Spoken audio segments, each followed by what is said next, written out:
সংসার না করলে যে মানুষের ভিতরটা কীরকম টাইপ এটা কোনো সময় জানতাম না।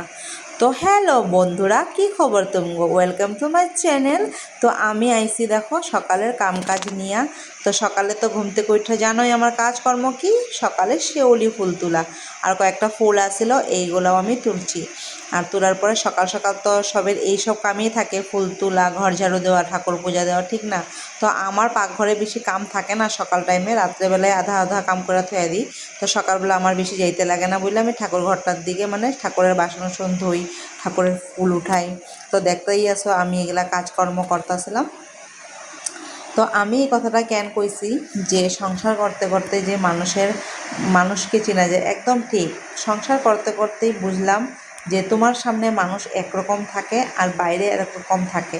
তোমার সামনে এই এই আমার সামনে একটা ভালো কথা কইব, তে আমার পিছে গিয়ে আর একটা বদনাম করব। তো এটাই আমি বুঝলাম যে সংসার করতে করতে যে মানুষের মুখের ফেসগুলো যে কত ধরনের, মানে কীরকম থাকে মানুষ, মানে এই এই জিনিসটা আমি মানে সংসার করতে করতে শিখছি। সংসারের আগে কিন্তু আমি এগুলো জানতাম না। আর আমি সবসময় মানুষের লোকে, আমার কোনো ঘমণ্ড আসছিল না, কোনো কিচ্ছু আসছিল না, সবসময় ভালোবাসাই দিতাম, মানুষের লোক ভালো ব্যবহার করতাম। কিন্তু মানে এখন আমি বুঝি এই জিনিসগুলা, যে এইগুলা জিনিস করাটা ভালো, ঠিক আছে, কিন্তু মানুষে তোমার এটার ভিতরেও খুদ ভার করে লয়, বুঝছেন বন্ধুরা? তো দেখো তোমাদের সাথে কাজ করতে করতে আমি ঘরও ঝাড়ু দিয়ে লাইছি, উঠানটাও সুন্দর করে। এই উঠানটা মানে ফুল ঝাড়ু দিয়েই দিতে লাগে, নেলে যে বালু বালু থাইকা যায়। তো ওইটার লেগে আমি ফুলের ঝাড়ু দিয়েই সুন্দর করে ঝাড়ু দিয়ে দিতেছিলাম। আর কিয়ান রে উঠছে, কেন তো উঠা জানোই তুমি। হ্যাঁ, আমি যখন ঘুম থেকে উঠুন, হ্যাঁ একটু পরেই ও উঠে যাবো। আর শয়তানি যে করে দেখো, চেয়ারে উঠবো, চেয়ারে উঠে এটার উপরে দাঁড়ায় থাকবো, দাঁড়ায় আমার চিল্লাইবো যে নামাই দো করে এরকম।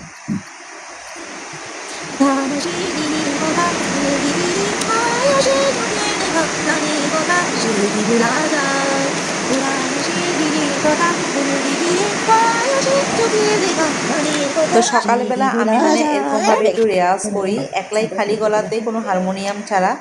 আর হারমোনিয়াম ছাড়া কিয়ান আর আমি দুজনেই সুন্দর করে গান গাইতেছিলাম, কেন কি গলাটা মানে বৈশা যায়, তো তাই মধ্যে মধ্যে একটু গান টান গাইলে গলাটা সুন্দর থাকে। আর আমার খুবই ভালো লাগতো আগের থেকে কাজ মানে গান টান করা আর কি। তো ওইটাই মানে আমি অল্প প্র্যাকটিস করি কোনো কোনো সময়। তো কোনো দিন মনে সুন্দর কইরা, এখন আমার এত সময় নাই, তো তাই মানে ছোটো মোটো করে আমি শোনাইছি আর কি, দেখাইলাম তোমাকেও।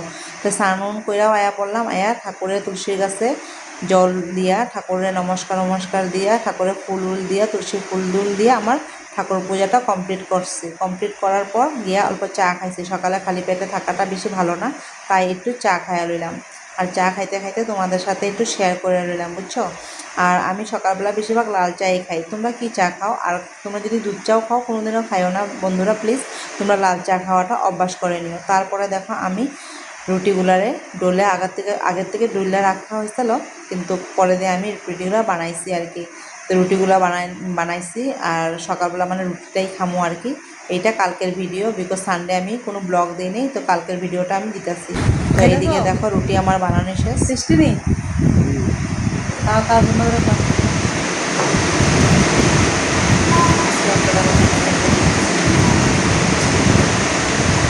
তো আমার হাজব্যান্ডকে কইলাম কীরকম লাগছে, কই টেস্টি হয়েছে। তো বন্ধুরা ভালো থাকবা, সুস্থ থাকবো, বাই বাই, টাটা। ভালো লাগলে লাইক কমেন্ট শেয়ার।